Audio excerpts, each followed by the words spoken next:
The topic is Marcus Garvey and Africans in the Caribbean, and we're talking to Dr. AAl-Hadid, the chairperson of the Africana Studies Department at Tennessee State University. Dr. AAl-Hadid, during this last segment, let's give you an opportunity to talk about Marcus Garvey and his influence and some of the influences that helped to shape Marcus Garvey, as well, and some of the influences that his personality and his vision helped to shape as well. Let's talk about it from that perspective. Yeah, when we left off, we said that Marcus Garvey entered this country in 1916.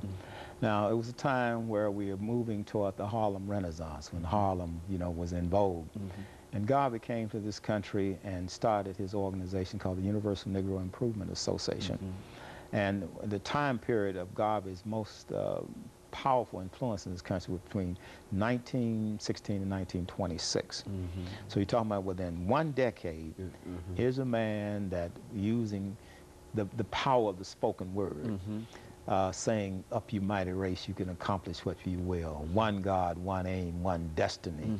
Africa for the Africans at home and abroad. He was able to mobilize more than 6 million people of African descent around the world. I mean, he literally had thousands of chapters of the Universal Negro Improvement Association inside the United States. Garvey's basic vision was to create a United States of Africa. This was during a time, we're talking about right after the First World War, when imperialism was entrenched in Africa. They needed the natural resources there in Africa. The Germans had fought a war against the colonizers in order to colonize the colonizers, which failed. And so Garvey now is coming to seize Africa. And as he's agitating to seize Africa, decolonize the Caribbean, he becomes a big threat in this country. And he became so much of a threat that J. Edgar Hoover infiltrated this movement, and for the first time in the history of the Federal Bureau of Investigation, he actually hired an African American with a code name 800, not just an informal person, but a person actually on the payroll to infiltrate his organization.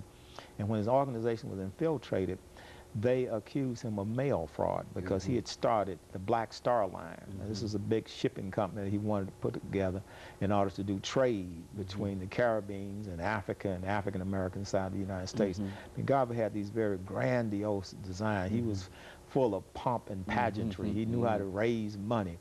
Very, very charismatic.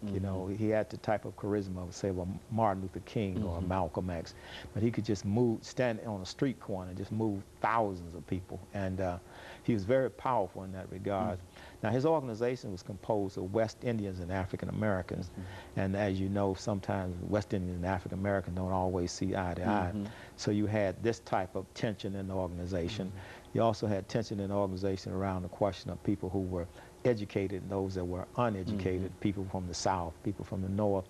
And there was some corruption in the organization because he surrounded himself a lot by people that he could trust, but not necessarily people that were competent, people that were loyal to him, but not necessarily competent. So that was part of his undoing. And he built the organization around himself rather than delegating responsibility and leadership. And then there were some areas where he didn't have competencies.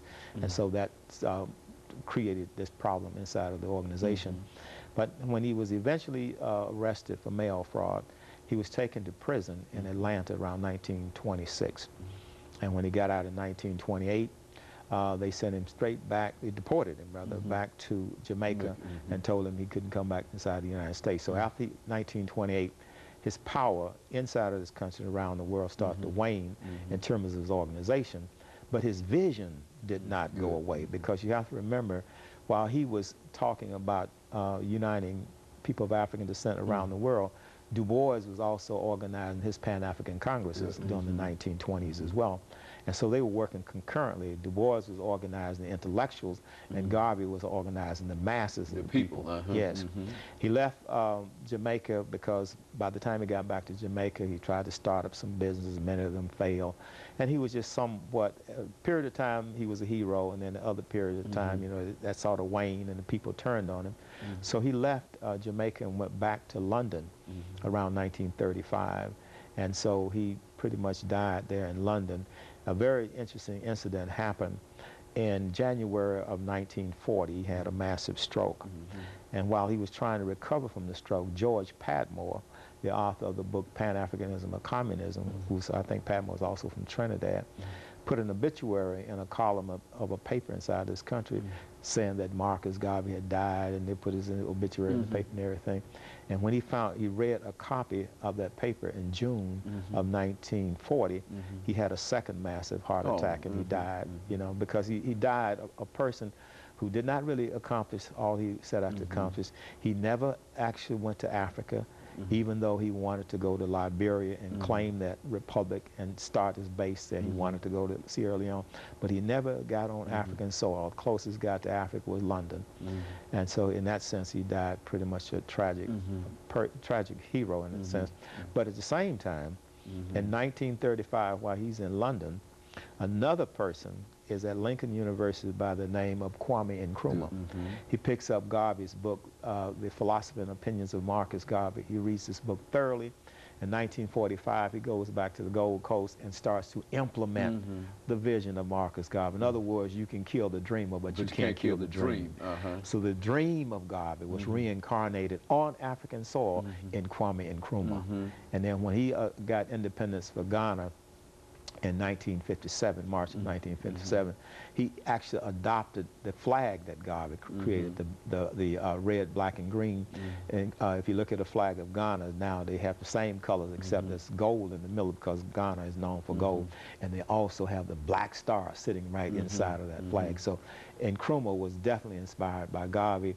We had other movements. The Moorish Science Temple movement with Noble Drew Ali was inspired by Garvey. And of course, we know that Malcolm X parents were part of the Garveyite movement, and that's how he got his early indoctrination with Pan-Africanism and Islam.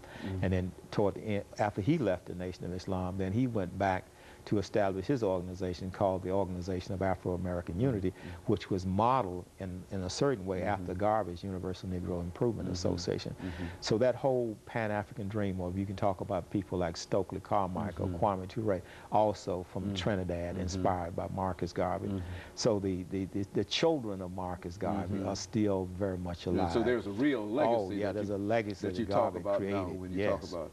And he inspired Jomo Kenyatta in Kenya to create the Mau Mau and bring about independence in Kenya. So the book, the jury is still out in terms of the impact of Garvey on people around the world. And then of course when Maulana Karenga creates Kwanzaa, you know, he adopts the colors of red, black, and green. You have the red, the green, and the black candles, and also the bandera, which is Swahili for flag. So they adopt that flag. So Garvey's influence is still here. And every time you see someone walking around with red, black, and green on, or a flag, or an armband, or something like that, or a cap, you know that's the influence of Marcus Garvey. Marcus Garvey influenced Bob Marley with the Rastafarian movement. So he picked up the colors of Marcus. Of course, Bob Marley was also from Jamaica. He grew up in Trenchtown, but Garvey was a great influence on Bob Marley as well. And I think, Dr. AAl-Hadid, we might say that even some of the more popular activities that Africans are involved in, African Street Fair Festival, for example, all in a real sense can be said to go back to that period of, with the influence of Marcus Garvey, the economic influence, and et cetera. There's no doubt about it, yeah. And also with the creation of the Organization of African Unity on the African continent, which is a framework designed to unify Africa. And you can trace that back to Marcus Garvey as well. Well, now, what can we do over the last minute and a half, Dr. AAl-Hadid, to make Garvey's career much more public? It seems that only the historians and people like yourself know about Marcus Garvey. What would you suggest over the last minute that we have that could be done in order to sort of resurrect Marcus Garvey and his influence? Well, one thing we're going to do with the 11th Annual Africana Studies Conference is that Saturday, which would be the 4th or 5th of February, we're going to have a Garvey Marley concert. And that's going to be an annual feature of our annual conferences to make young people more aware of the teachings of Garvey. I mean, I use Garvey's philosophy and opinion in my classes, and I constantly expose students to that. So in the small way in which I'm working, I'm trying to make Garvey's ideas effective.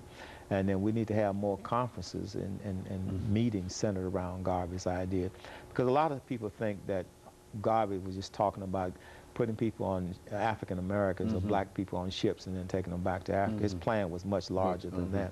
He was talking about creating the United States of Africa, and then where African people are, they can still relate back to the motherland, even though they might remain in the African diaspora physically, spiritually, and in culture. They would and of course, with Africa. Dr. Al-Hadid, we're out of time again, as you generally know. And let me thank you for coming by and giving us that excellent information about Garvey and some of his activities.